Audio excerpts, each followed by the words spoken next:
డాకు మహారాజ్. నటసింహం నందమూరి బాలయ్య 50 సంవత్సరాల సినీ ప్రస్థానంలో మునుపెన్నడూ చూడని విధంగా కెరీర్లో బ్లాక్ బస్టర్ హిట్స్ సాధిస్తూ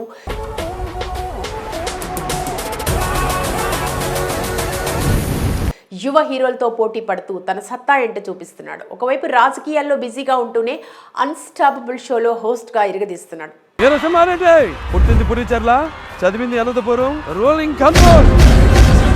తనకు సాటి ఎవరూ లేరు అంటూ నిరూపిస్తూ సింహంలా గర్జిస్తూ ఫుల్ జోష్ లో ఉన్నారు. ప్రస్తుతం బాలయ్య తన 109వ చిత్రాన్ని పీరియాడికల్ డ్రామాలో నటించారు.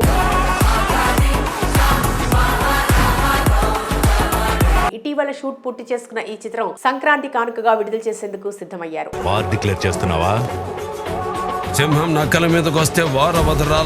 అయితే ఈ చిత్రానికి వాల్తేరు వీరయ్య దర్శకుడు బాబీ డైరెక్ట్ చేస్తుండగా సితారా ఎంటర్టైన్మెంట్స్ బ్యానర్ పై నాగవంశీ ఈ చిత్రాన్ని తెరకెక్కిస్తున్నారు.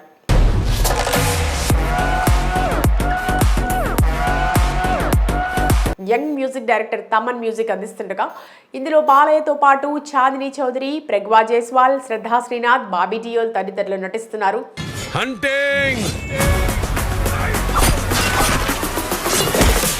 ఈ చిత్రానికి ఎలాంటి టైటిల్ పెట్టాలో ఇన్ని రోజులు నిర్ణయించుకోకపోగా ఆలస్యం చేస్తూ వచ్చారు. ఎట్టకేలకు ఈ చిత్ర నిర్మాత నాగవంశీ, దర్శకుడు బాబీ, సంగీత దర్శకుడు తమన్ ముగ్గురు కలిసి ఈ సినిమా టైటిల్ ను మీడియా ముఖంగా ప్రకటించారు. డాకు మహారాజ్ అంటూ సినిమా టైటిల్ ను విడుదల చేశారు. ఈ సందర్భంగా ప్రమోషన్స్ లో భాగంగా చిత్ర టీజర్ ను కూడా విడుదల చేశారు. మరి ఈ టీజర్ ఎలా ఉందో చూద్దాం.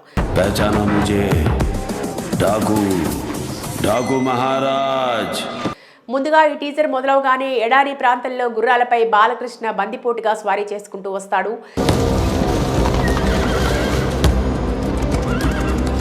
Hero Kalyan Ram voice over తో ఈ కథ వెలుగుని పంపే దేవుడిది కాదు, ఈ కథ వెలుగుని పంచే దేవుళ్ళది కాదు, చీకటిని శాసించే రాక్షసులది కాదు, చీకటిని శాసించే రాక్షసులది కాదు, ఆ రాక్షసుల్ని ఆడించే రావణుడిది కాదు, ఆ రాక్షసులని ఆడించే రావణుడిది కాదు.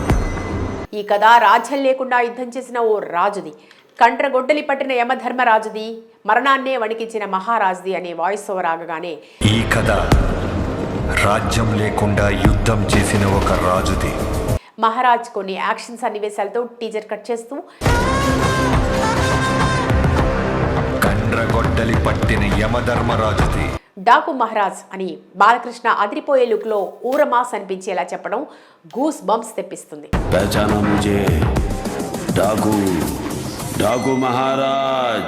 అంటే ఈ చిత్రంలో బాలయ్య బందిపోటు పాత్రలు ప్రజల్ని పట్టి పీడిస్తున్న రాజులకు ఎదురు తిరిగే పేదల పక్షాన నిలబడే గొప్ప మనిషిగా, యుద్ధ వీరుడిగా కనిపిస్తున్నాడని టీజర్ ద్వారా అర్థమవుతుంది.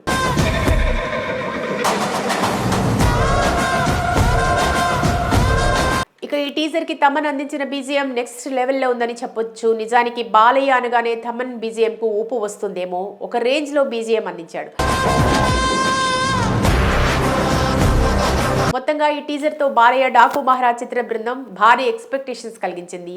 ఈ సంక్రాంతికి జనవరి 12న రాబోయే ఈ చిత్రం భారీగా కలెక్షన్స్ కొలగొట్టే అవకాశాలు పుష్కలంగా ఉన్నాయని ఖచ్చితంగా చెప్పొచ్చు.